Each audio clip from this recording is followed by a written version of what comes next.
अस्सलाम वालेकुम to all of you. कैसे हैं आप सब? उम्मीद करती हूँ सब बिल्कुल ठीक ठाक होंगे, खैरियत से होंगे। जी अल्हम्दुलिल्लाह मैं भी बिल्कुल ठीक ठाक हूँ और खैरियत से हूँ। तो जी वेलकम है आपका मेरे न्यू व्लॉग में। और आज मैंने व्लॉग बहुत सुबह सुबह शुरू कर लिया था। यहाँ पे मैं अभी नमाज़ पढ़ रही हूँ। तो ये जो जाए नमाज़ है ना, मैंने रख दिया। मैंने कहा चले अम्मी आके पढ़ लेंगी। और नमाज़ पढ़ने के बाद साथ ही करनी होती है जी कुरान पाक की तिलावत। और नमाज़ पढ़ के जो दिन स्टार्ट किया जाता है ना, वो दिन बहुत ज़बरदस्त रहता है। और यहाँ पे उठते उठते वज़ू करते नमाज़ पढ़ते मुझे ना 5:53 हो चुके थे और तकरीबन 6 बजने वाले थे। और अभी तो टाइम भी इस तरह से चेंज हो चुका है ना। तो उसके बाद मैं सीधी आ गई थी जी माल वाले कमरे में, और क्योंकि पैकिंग करनी थी बहुत ज़्यादा अल्हम्दुलिल्लाह माशाल्लाह। तो जो है ना फिर अप्पू भी नमाज़ पढ़ के सीधे उसी रूम में आ गए थे। तो मुझे भी उन्होंने आवाज़ दी कि जैसे ही तिलावत से फ्री होती हो ना आ जाओ। तो ये कुछ माल जो है ना हमने रात को ही पैक करके रख दिया था। तो रात को ये जो है ना एक्सपायरीज़ बनानी थी बहुत ज़्यादा। तो इस वजह से मैंने अब्बू को बोला कि अब्बू जी ऐसा करते हैं कि हम जो है ना माल पैक कर लेंगे सुबह, तो अब मैं एक्सपायरीज़ बना लेती हूँ। तो वो कहते हैं कि चलो ठीक है, मैं रेस्ट कर लेता हूँ तब तक। तो अब जो है ना हम सुबह के टाइम पे कर रहे हैं स्टार्ट सुबह। फिर थोड़ा बहुत जो रात को कर लिया था बाकी सुबह। और यहाँ पे जी आलू गोभी का सालन था, साथ मैंने पराठा बना लिया था नाश्ते में, और साथ होगी चाय। पराठा मैंने आज नॉर्मली बनाया था अपने लिए। दिल तो नहीं था लेकिन फिर भी दिल था भी गोभी के साथ। तो ये मैं आपको बताऊं कि ये है हमारा वापसी आने के बाद फर्स्ट व्लॉग। तो जब हम अपने घर गए थे तो वो व्लॉग भी आपने देखे होंगे। तो उसके बाद जो है ना अब ये फर्स्ट व्लॉग है। यहाँ पे अब हम वापस आ चुके हैं अपने पुराने घर। तो ये जिस दिन हम आए थे ना उससे अगले दिन मतलब हम रात को पहुँचे थे। ये ना मान आई है। मान किधर जा रही है? शादी में। ओए किसकी शादी है? फ्रेंड डांस जाती। कज़न की शादी है ना आपी की। तो माशाल्लाह मान तैयार तो बड़ी प्यारी हुई है। थोड़ी पीछे हो ना। वाह ये देखें गाइस, इसने कितने प्यारे कपड़े पहने हुए हैं। वाह, और मेहंदी भी बड़ी प्यारी है आपकी। दूसरा हाथ करो। वाह माशाल्लाह बहुत प्यारी लग रही है दुड़िया हमारी। तो जी बात के बीच बीच ना ईमान आ गई थी। उन्होंने जाना था शादी पे। तो वो जब भी तैयार होती है ना तो फिर मुझे दिखाने ज़रूर आती है। तो मैंने कहा चलो जी आप बहुत प्यारी लग रही हो माशाल्लाह। वाकई बहुत प्यारी लगती है माशाल्लाह। बातें भी इतनी प्यारी करती है। तो उसके साथ ना मैं भी उसकी तरह तोतला तोतला बोलती हूँ। जब वो बोलती है ना बहुत प्यारा बोलती है माशाल्लाह। लेकिन कैमरा देख के ना तो फिर वो चुप हो जाती है, बोलती नहीं है। तो यहाँ पे मैं और अम्मी एक्सपायरीज़ बना रही थी और अब्बू आ गए थे जी चीनी वगैरह लेकर। और साथ मैंने अपना तेल मंगवाया था। और ये जो है ना मैं बालों में इस्तेमाल करती हूँ। ये बहुत ज़बरदस्त तेल होता है। दूसरे जो तेल होते हैं ना उनके बजाय ये तेल ज़बरदस्त रहता है। तो खुश्की वगैरह नहीं होने देता ये सर में। तो बस मैं इसको इस्तेमाल करती हूँ, ये मंगवाती हूँ अपने लिए। तो बता रही थी मैं आपको कि जिस दिन हम आए थे तो रात को पहुँचे थे। और रात के टाइम पे फिर अगले दिन सुबह हुई तो वो भी मैंने व्लॉग नहीं बनाया, क्योंकि उन दिनों में हम इतना ज़्यादा थके हुए थे कि क्या ही बताऊँ मैं आपको। तो थकावट बहुत ज़्यादा थी। तो इस वजह से फिर मैंने ना वो दिन स्किप कर दिया था। उस दिन में इतना कुछ ख़ास था भी नहीं, तो सिर्फ रेस्ट ही की थी। तो फिर इसलिए फिर मैंने अगले दिन से व्लॉग स्टार्ट किया था थोड़ा सा फ्रेश होके।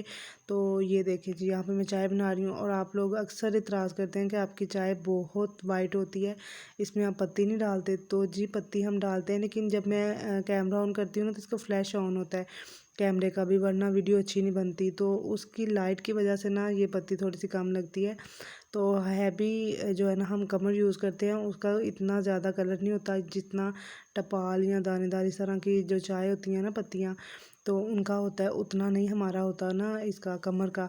तो लेकिन फिर भी ठीक होता है। हम पीते भी नॉर्मल ही हैं पत्ती, क्योंकि इतनी दफ़ा चाय पीनी होती है। तो अब ज़्यादा पत्ती पियेंगे तो फिर वो जो है ना ज़्यादा कड़वी सी लगेगी।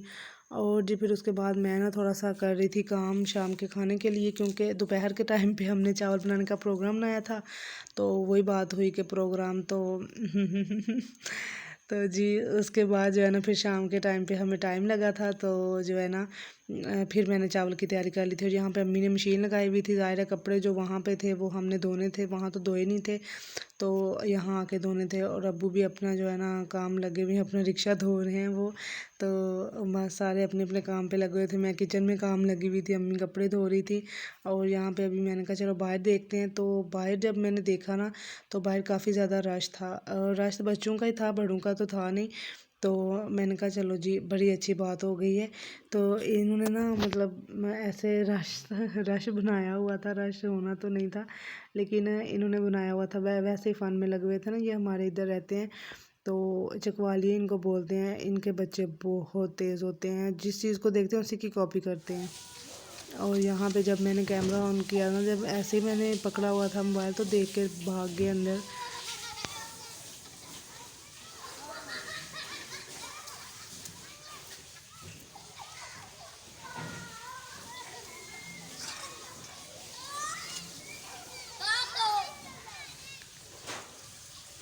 ये कैमरे का असर है।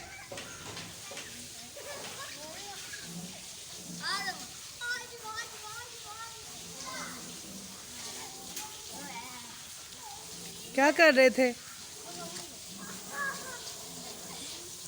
ओके पे करेंदे आस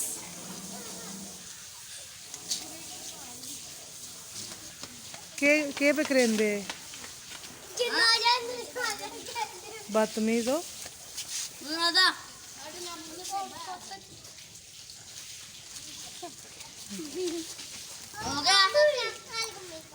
और जी बाहर बच्चों की मस्ती वगैरह देख के ना तो फिर मैं आ गई थी। मैंने कहा चलो मैं अपना काम ख़त्म कर लेती हूँ। दूसरी सब्ज़ी तो मैंने बना ली थी, ये पालक थी। और पालक मेरी अम्मी ज़रूर लेती हैं जब भी गोभी बनानी होती है ना। तो गोभी हमारी अभी पड़ी हुई थी, तो जब सालन बनाएंगे ना तो इसमें ज़रूर यूज़ करेंगे। तो यहाँ पे पता नहीं क्या हो गया था, मैं इतनी कालो कालो क्यों लग रही हूँ। तो आई थिंक मैंने ना लाइट्स ऑन की होती हैं 2, तो अभी 1 थी और कुछ लाइट का फ़र्क था, तो इस वजह से मैंने कहा अभी तो सर्दियाँ आई नहीं, हाथ इतने डर लग रहे हैं पहले ही। तो ऐसा था नहीं, वैसे पता नहीं क्यों हो गया। और यहाँ पे जी देखें मैंने रखे हुए हैं चावल साथ में, और साथ में ना बन रही है रोटी अब्बू के लिए, क्योंकि अब्बू ने तो खानी थी रोटी और हमारा आटा भी पड़ा हुआ था। तो हमने सोचा कि चलो अब्बू को रोटी ही बना देते हैं उनके कहे बगैर ही। तो साथ साथ मैंने चावल बना लिए थे और साथ साथ रोटी। अच्छा ये जो एफ़र्ट होती है ना इस टाइम पे जब रोटियां बनानी होती है ना, तो फिर अम्मी कहती हैं मैंने अगर बेलनी है तो पकानी तूने है। मैंने कहा चलें जी ठीक है। तो हम लड़कियों का तो वैसे भी होता है कि किचन में जब हम होती हैं ना तो 2-2 काम भी हम कर लेते हैं। मेरे साथ अक्सर ऐसे होता है और मैं जो है ना मैनेज भी कर लेती हूँ अल्हम्दुलिल्लाह। मुझे ना इतना है कि मैं जब किचन में हूँ ना तो मुझे 2 से 3 काम भी एक साथ मैनेज करने पड़े ना तो मैं कर लेती हूँ। तो यहाँ पे जी देखें चावलों की फ़ाइनल लुक, चावल मेरे बिल्कुल हो चुके हैं तैयार। बड़ा ज़बरदस्त सा पुलाव बना था गोभी का। और ये जो होते हैं ना गोभी का पुलाव, इसमें जब हम गोभी बनाते हैं तो घुल मिल जाती है, लेकिन मेरी गोभी इस तरह से नहीं होती क्योंकि मैं गोभी लास्ट में ऐड करती हूँ। तो अगर आपको पसंद है गोभी वाले पुलाव तो फिर आप ना लास्ट में ऐड किया करें, फिर वो घुलेगी नहीं। तो मेरी अम्मी को ना ऐसे खड़ी खड़ी सी पसंद होती है, तो फिर उन्होंने मुझे ये ट्रिक बताई थी। कहती हैं तुम ऐसे किया करो कि गोभी तब डालो जब चावल डाल ले, चावल डालने के बाद आधा पानी खुश्क हो जाए फिर गोभी डाला करो। तो जब से मैं ये करती हूँ ना बहुत ज़बरदस्त बनते हैं। और जी फिर शाम के टाइम पे हमने खाना वगैरह खा लिया था, तो मैंने कहा चलो मैं चाय बना लेती हूँ। और अम्मी अब्बू के लिए चाय रखी हुई है, ख़ुद के लिए मैंने कहवा रखा हुआ है। और यहाँ पे जो मैं हाथों का स्टाइल कर रही हूँ ना, मुझे अब याद नहीं है कि मैंने क्या बोला था। मैंने बोला जब मैं बनाऊँगी ना तब बोल लूँगी, लेकिन मुझे अब याद ही नहीं है कि मैंने क्या बोलना था। तो बस जो है ना आप कर लें। और ये तो मैंने ज़रूर बोलना था। ये जी मैं इतनी हैरान हुई हूँ आज। अब्बू लेकर आए थे जी बिस्किट, और ये शायद वो टिक्की के हिसाब से, तो उस हिसाब से ना पैकेट लेकर, मेरे अब्बू जब भी लाते हैं डब्बे लाते हैं तो वो शायद बड़ा समझ के लेकर आए हैं, लेकिन अंदर में से निकले हैं इतने छोटे से बिस्किट। इसमें सिर्फ 2 होंगे मुश्किल के। और इनको देख के मैं इतनी हैरान हुई थी। मैंने कहा किस कदर महंगाई हो चुकी है हमारे मुल्क में। अल्लाह ही हमारे मुल्क का हामी नासिर है। तो अल्लाह से दुआ है कि जल्दी से हमारे मुल्क को ना बिल्कुल ठीक कर दे।